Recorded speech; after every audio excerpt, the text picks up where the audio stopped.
Every time I thought it can't get much worse than this, it did. The yearning, I'm sick to my stomach. I don't know how I feel about this book. Hi, I hope you're doing well. If you're new here, my name is Khadija, and these are all the books that I read in June. I think this was the best reading month this year by far because I read so many amazing books, and I also found an all-time favorite series, which we will get to, but I read a lot. I didn't really have a lot of major disappointments or letdowns. Really, really great reading month. For stats, I read 13 books in June. I read 7 adult fantasy, 1 young adult fantasy, 3 historical fiction, 1 contemporary, and 1 romance. We've got a lot to cover, so let's get into it. So the first book that I read was Into the Blue by Brodie, which is an adult romance. I don't know how I feel about this book. So Into the Blue follows AJ Graves, who is 17 at the very beginning of the book in the year 2000. She has really big dreams of writing for SNL New York, but at the moment she's living in a small American town. She's working in a video store. It's set in the year 2000, and she just feels like she feels stuck. Like she feels like she's never gonna make it. That summer, AJ meets Noah Drew, and the Drew family is massive in the acting world. Noah is kind of a Nepo baby. Well, not really kind of, he is a Nepo baby. And somehow, despite having very different backgrounds, very different upbringings, they become very, very close. They become very close friends very quickly, and they have this really rare connection with each other, like that once in a lifetime soul connection that you have with another person. They just click together. They become acting partners, and the way that they act on stage together, the improv that they do, specifically the improv, is like magic on stage. But one day Noah disappears, and he disappears without a word, without a trace. She tries calling him, he won't answer her calls. She asks everyone around her, like, what happened to Noah? Where did he go? And everyone just tells her, oh, he's not coming back, like he's gone. So she is left absolutely heartbroken. We fast forward to years later when AJ is working in New York City, and she ends up in the same TV production as Noah. And at this point, Noah is a very, very, very, very famous actor. So naturally, because they're going to be in close proximity, AJ and Noah have pretty much no choice but to confront how they left off all those years ago. Mainly, why did Noah leave without saying a word? Okay, so the beginning of this book, perfect. I was hooked, I was engaged, I was locked in. I was like, I am ready to be emotionally wrecked. I was in it. I was like, this is gonna be a 5-star rate. Like, this is gonna be such a good book. Then the middle just lost me. This is one of those really long, slow burn stories where the characters are in a situationship for over a decade. It can work. It's just very hard to pull off. And I just felt like the entire middle of this book needed editing because it was so repetitive. I felt like we were going in circles over and over and over again. Noah and AJ wouldn't see each other for a few years. Then they would meet by chance or because of work. They would have a charged moment, either intimate or verbal or both, come to the conclusion that they won't work, and rinse and repeat in different settings over and over and over and over again. And I was waiting and waiting for things to finally progress.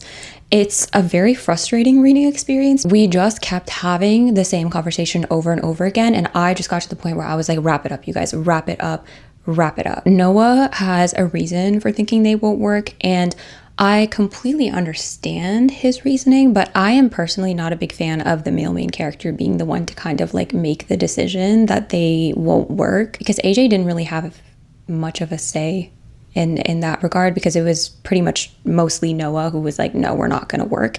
And to be clear, I understand why, but I think it just kind of irritated me a little bit because it was going on for so long. Like, we were just dragging it out. Then we get to the ending. Without spoiling anything, it was just such a brilliant way to wrap up their story and to come back to what means the most to them in their relationship and who they are. Like, I loved the ending. I thought the build up to the ending was great. I thought the ending itself was great. So loved the beginning, loved the ending, didn't love the middle. That's what I mean when I say I have mixed feelings, because there are so many things that I didn't like about this book, but there are so many things that I did like. Actually, I wouldn't say there are so many that I did like. There's a decent amount of things that I liked about this book. One other thing that kind of disrupted my reading experience is the sheer amount of spice in this book. And it's an adult romance book, so obviously you would expect some spicy scenes. But we got to a point, mostly closer to the end of the book, where there were multiple very descriptive intimate scenes, chapter by chapter by chapter, and it just felt like it was never going to end because there was no break in between those scenes. It just kept going, and I was like, yeah,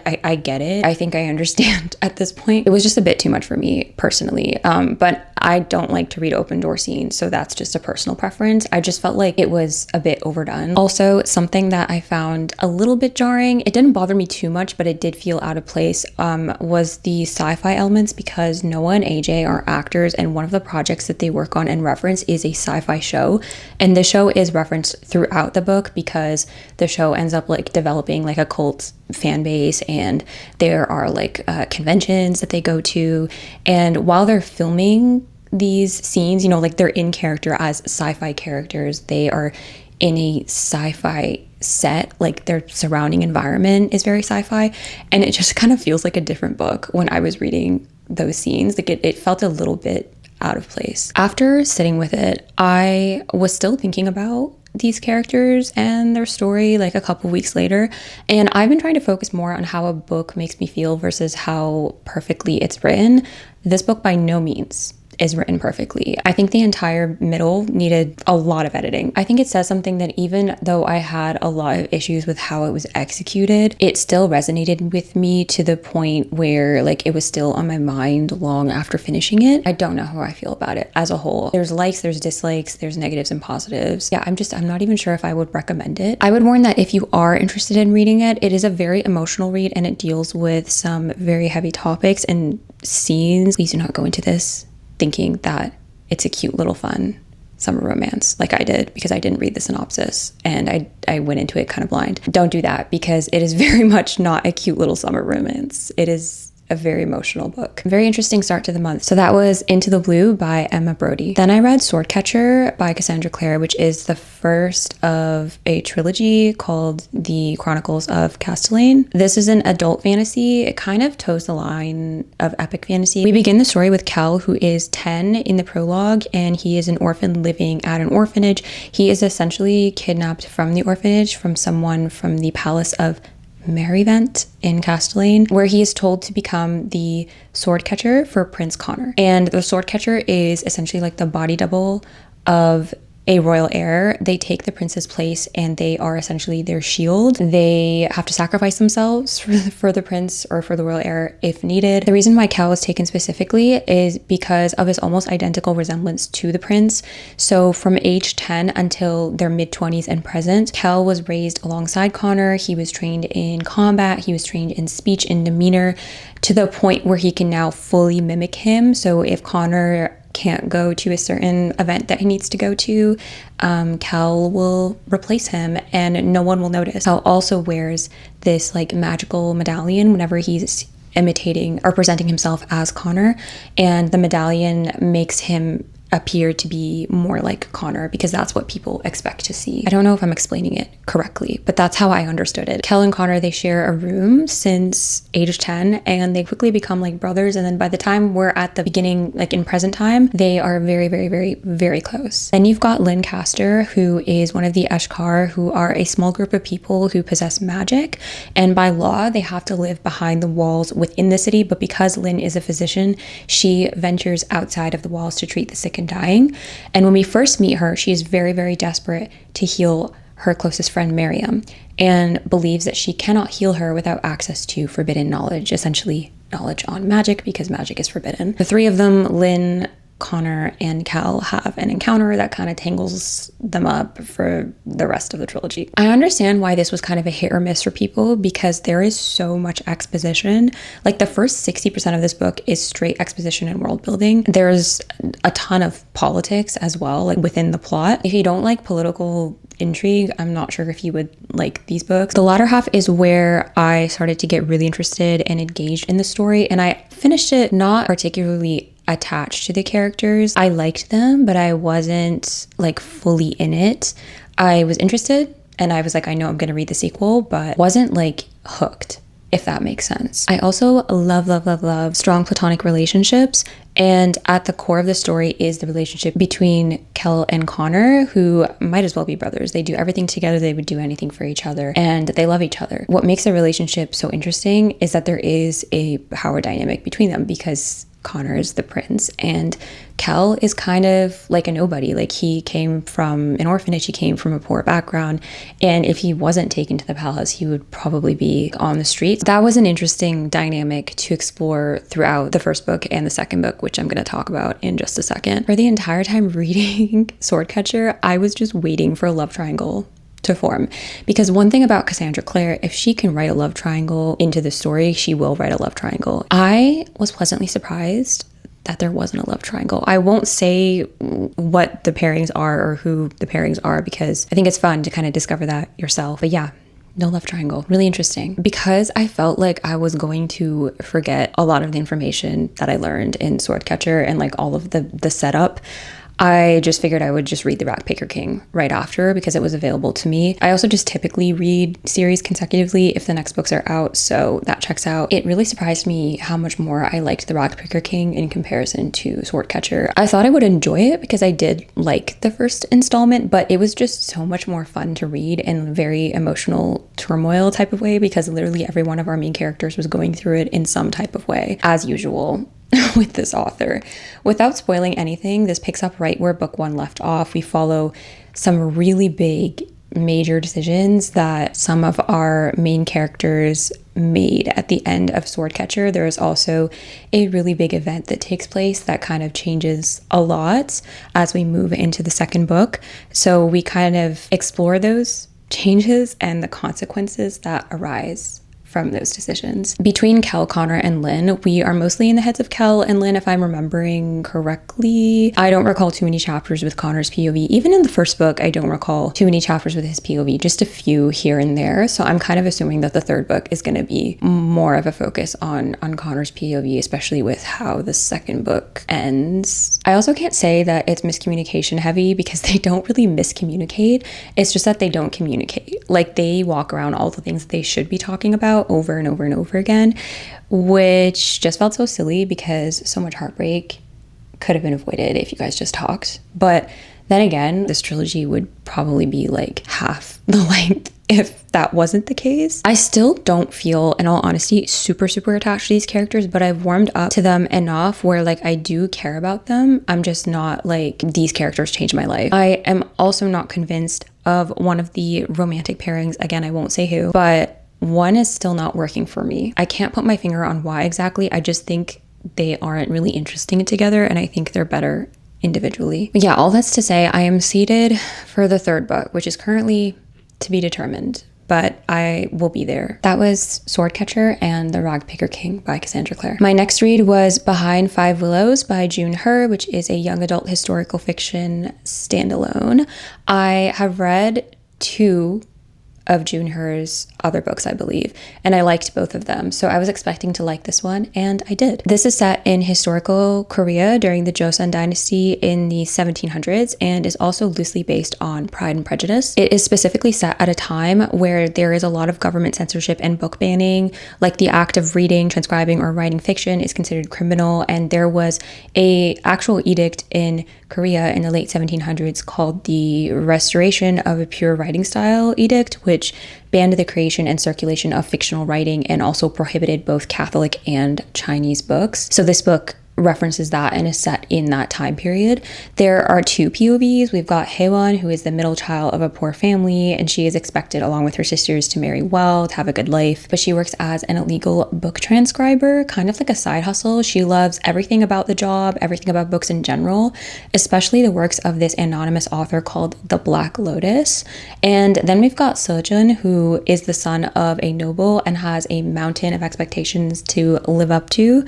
He is keeping a really big secret, and that secret is that he is a writer, and he's keeping the secret specifically from his father, from everyone, but from his father specifically. It is literally forbidden to read fiction or distribute fiction, so that's a big problem, especially considering his status. If you're familiar with Pride and Prejudice, it has similar story beats, like Sejun's best friend falls for Haewon's older sister, which leads to Sejun and Haewon spending more time together, and then you can guess what happens next. What was most interesting to me while reading this was the Korean history that was central to this book and the story. I had no idea about the ban of the creation and reading of fiction in Joseon Dynasty Korea I thought that was fascinating. Reading this inspired me to learn more about that.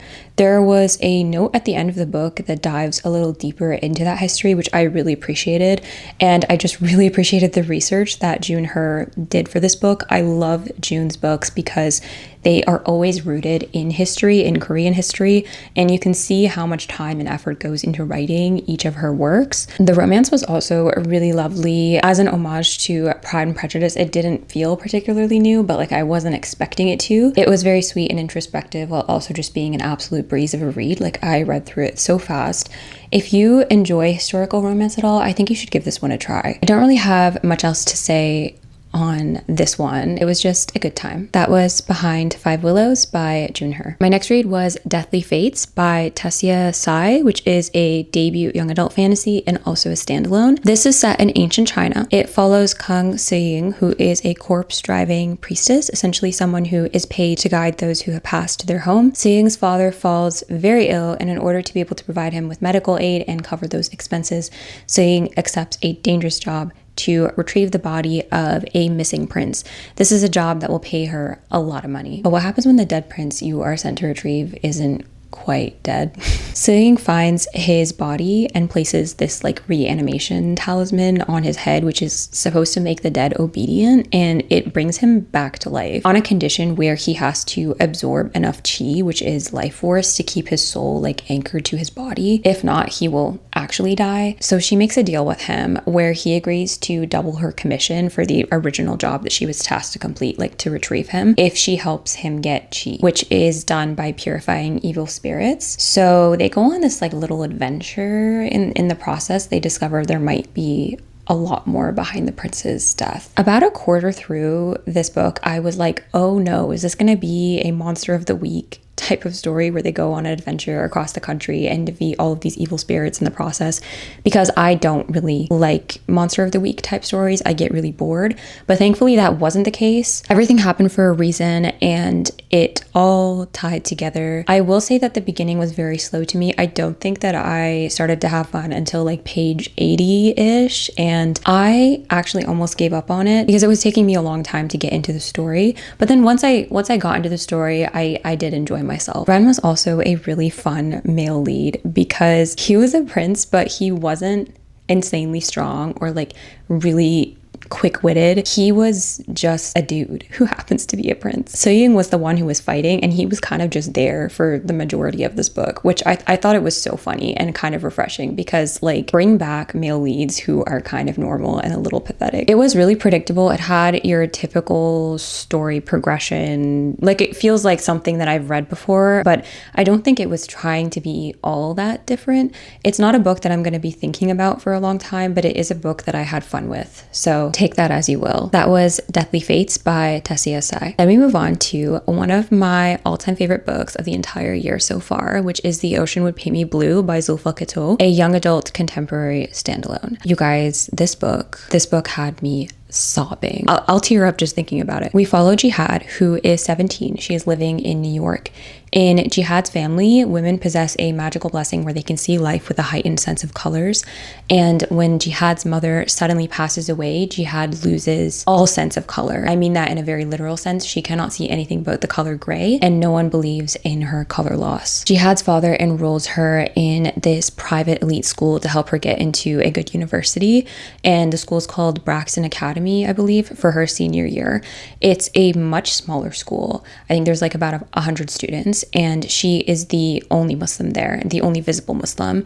And she experiences a lot of bullying and harassment from both her peers and also a complete lack of care from her superiors, with her hijab essentially putting a target on her back. She channels her frustration and her grief by painting in her mother's old sketchbook, which was carved from a tree in Syria. And she paints murals of her mother's life in Syria, essentially telling the story of her mother. I have never felt as seen as I did when I was reading this book. This was the kind of book that I wanted to give to my 16-year-old self because she needed it so badly. Like, I was just thinking about her the entire time I was reading this. Everything was written with so much care. Zoulfa's writing is so lyrical and so gorgeous. Half of my copy is tabbed. There were so many quotes that made me cry and that will stick with me for a very long time. She really captured that feeling of wanting to make friends and fit into a community so badly, and then coming to that realization that the people around you don't truly care about you and accept you fully as you are. The people around Jihad not wanting to say her full name and shortening it, commenting on her hijab and how much better she would look without it, or expecting her to be like the spokesperson for all Muslims. All of that is so real. I've seen a few reviews of people saying that they felt the things that Jihad goes through and the ways in which she is bullied, because she is severely bullied in the book, were really exaggerated, and I honestly could not disagree more. I've been wearing the hijab for 15 years. I grew up in the US, and so many of the microaggressions Jihad experienced with her peers and like the names that were thrown at her, the ignorant things that people would say about Islam, I cannot emphasize enough how real it is. Really not much has changed, and very few people lift a finger to help. That's just our reality, and I just felt like Zoulfa really painted that picture so well in a really heartbreaking, heart-wrenching way, and you can tell she put her whole heart into writing this book. I'm just really glad that this book exists and that people are talking about it. I think it is so needed, especially now. I also really love Jihad's relationship with Jamie, who is a boy that she meets at the academy. It made my heart ache, and it was written with so much care. It's just such a special book. It's such a special book. It's such a needed book, and it healed a part of me that I didn't even know still needed to be healed.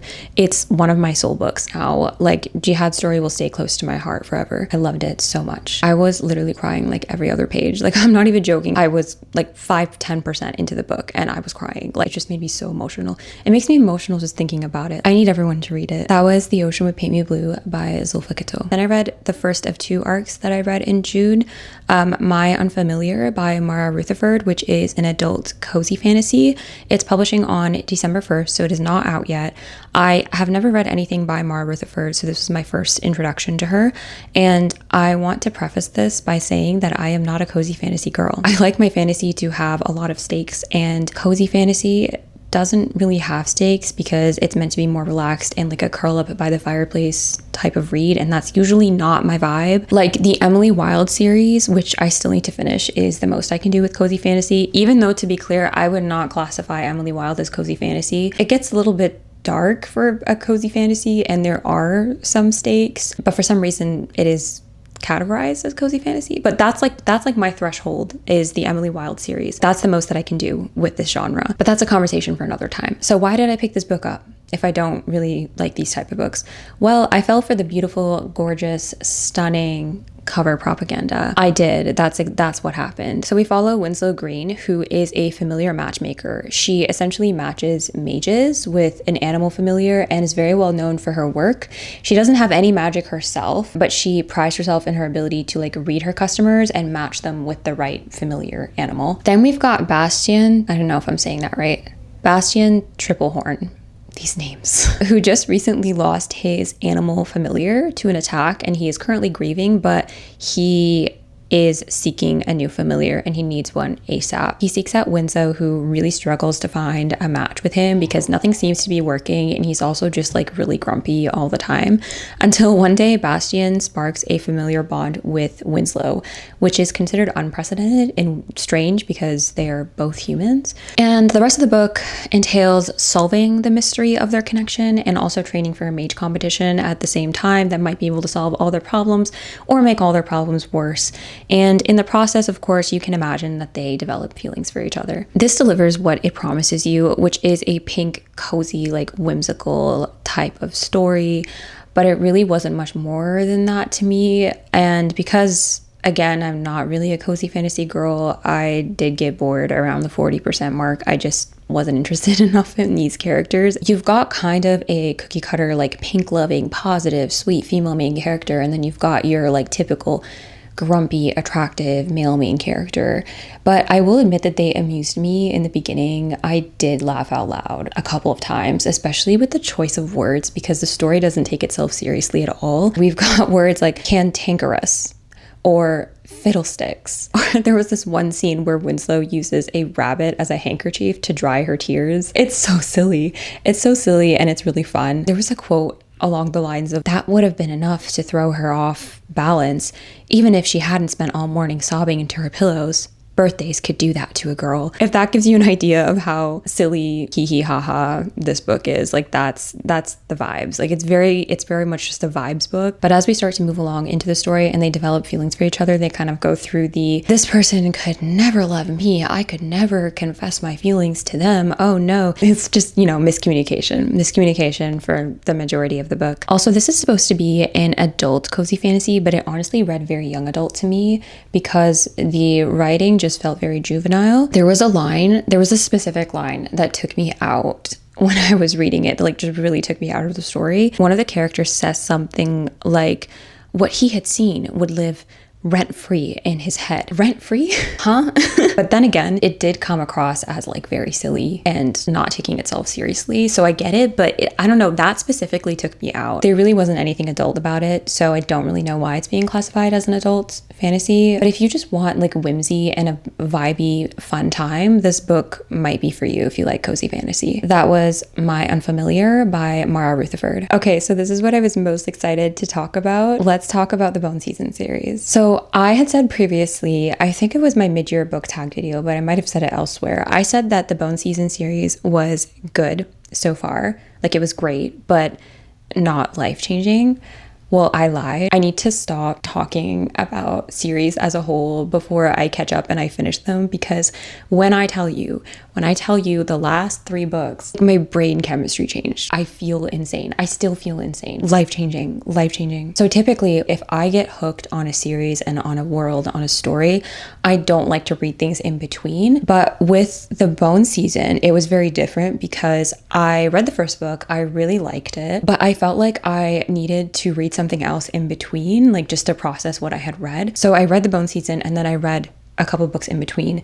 Then I read the sequel, The Mime Order, and I really liked it. But I read a couple books in between until I got to The Song Rising, which is the 3rd book in the series. That's where it clicked for me. The thing is everything past the first book spoils a lot. So I'm going to give you a synopsis of the first book in the series before I get into why I loved these books so much. The first book is The Bone Season, and this is a 7-book adult urban fantasy series. I describe The Bone Season as an adult fantasy after having finished the series, or like what's currently out in the series. I would honestly describe it as more dystopian. Like I would say it is an adult dystopian urban fantasy series with some sci-fi elements as well. It's kind of like a multitude of genres mixed together, but mostly dystopian urban fantasy. It is currently unfinished, but the 6th book is set to publish in February 2027. The first book, The Bone Season, was originally published in 2013, but the author Samantha Shannon had recently revised the first 4 books in the series and has expressed that those are her preferred texts as the author. So because of that, I read the revised versions of the story. The Bone Season begins in 2059, where Europe is ruled by this authoritarian regime called the Republic of Sion. And the Republic of Sion, or Sion, has criminalized the existence of what they call unnaturals.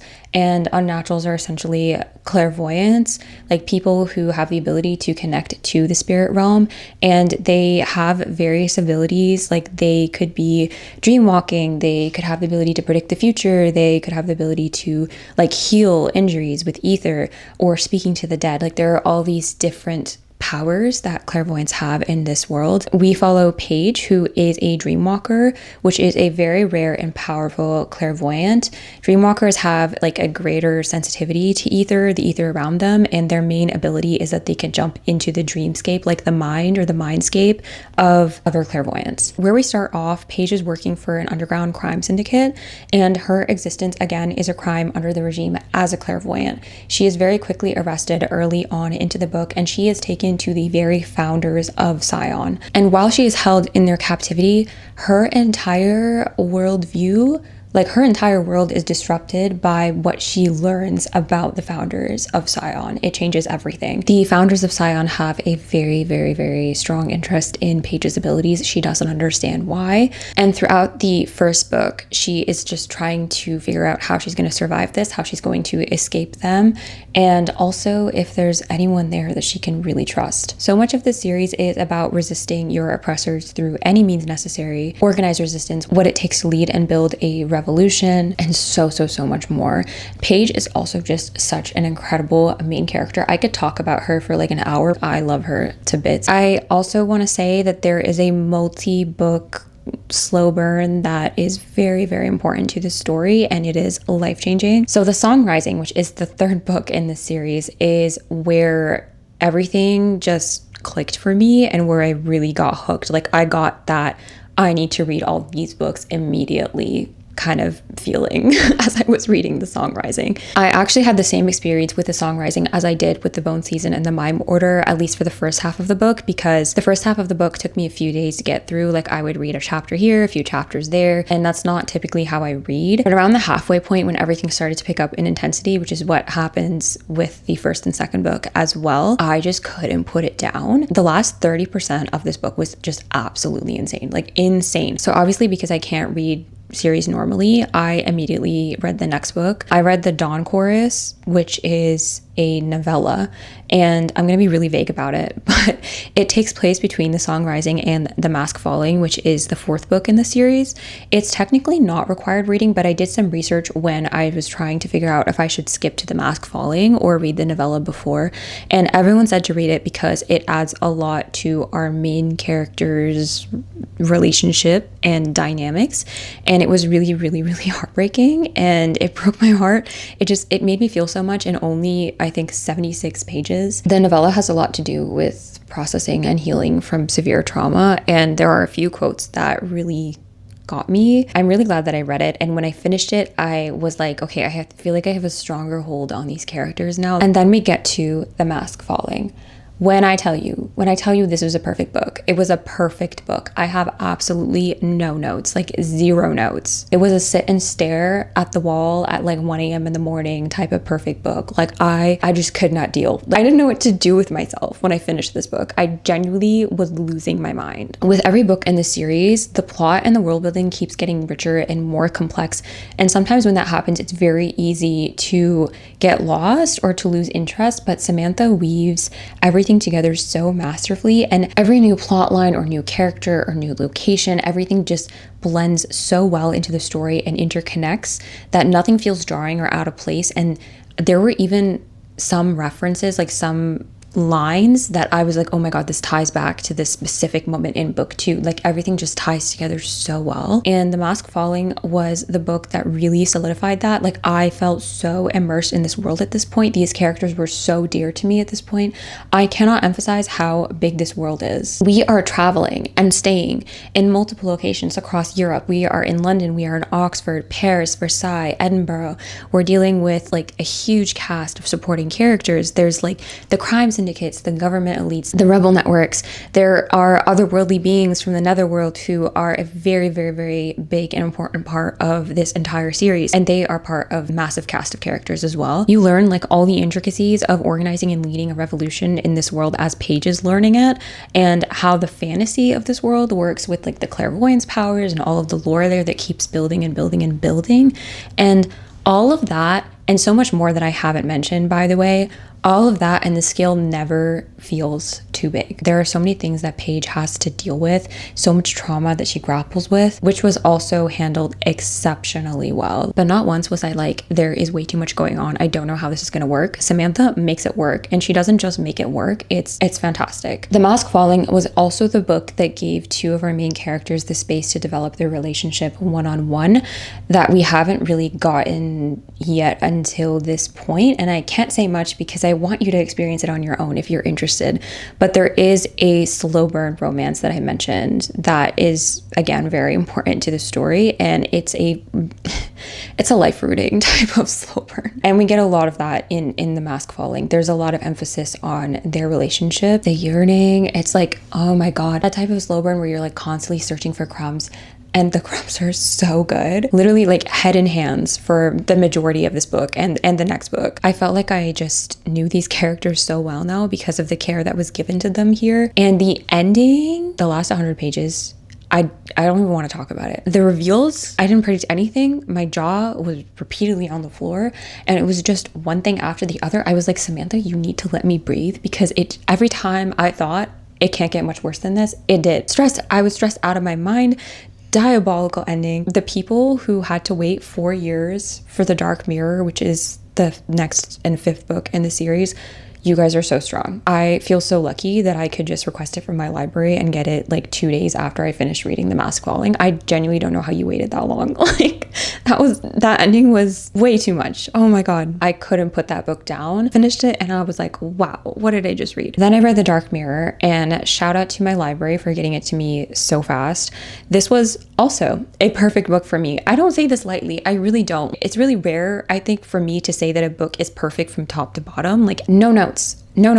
I cried 4 times. Chapter 13, if you know, you know. I can't even think about it without getting upset. It was an experience of just feeling constantly stressed and emotional, which is, you know, as always, a really fun combination. Masterfully plotted, beautifully written. There is so much complexity to this world and these characters, and so much care written into the core romantic relationship as well. Also, the concept of repeatedly finding hope and light and love in the face of so much violence and trauma that seems to never end for these characters, and the level of strength that it takes to do that, the level of strength that it takes to keep fighting, like love as a form of resistance. Oh, you guys, I'm sick to my stomach. Paige's connection to her homeland also makes me really emotional. Paige was 6 years old when Scion invaded Ireland and witnessed what they called the Dublin incursion, where men, women, and children were massacred. Paige and her father fled to Scion's London, and they both had to anglicize their Irish names, and they were forbidden from speaking Gaeilge, which is the native language of Ireland. Her Irish heritage is so important to her,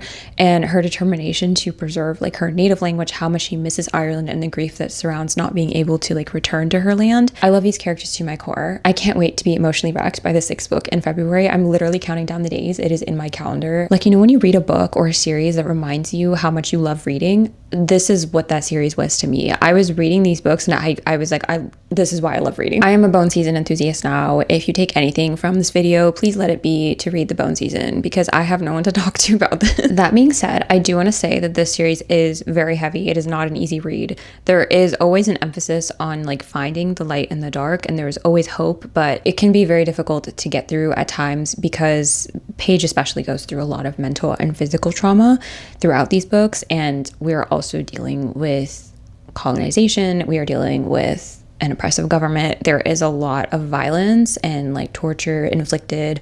There's emotional manipulation, so much that our main characters go through that can be hard to read. I'm not sure if there is an official list of trigger warnings, but if you are interested in reading it and you think any of those topics might affect you, I would encourage you to please look into it. So yeah, The Bone Season by Samantha Shannon. Life-changing. It's going to be on the brain for a long time. My next read was Fishbone, Cinderella, which is the 2nd arc that I read this month.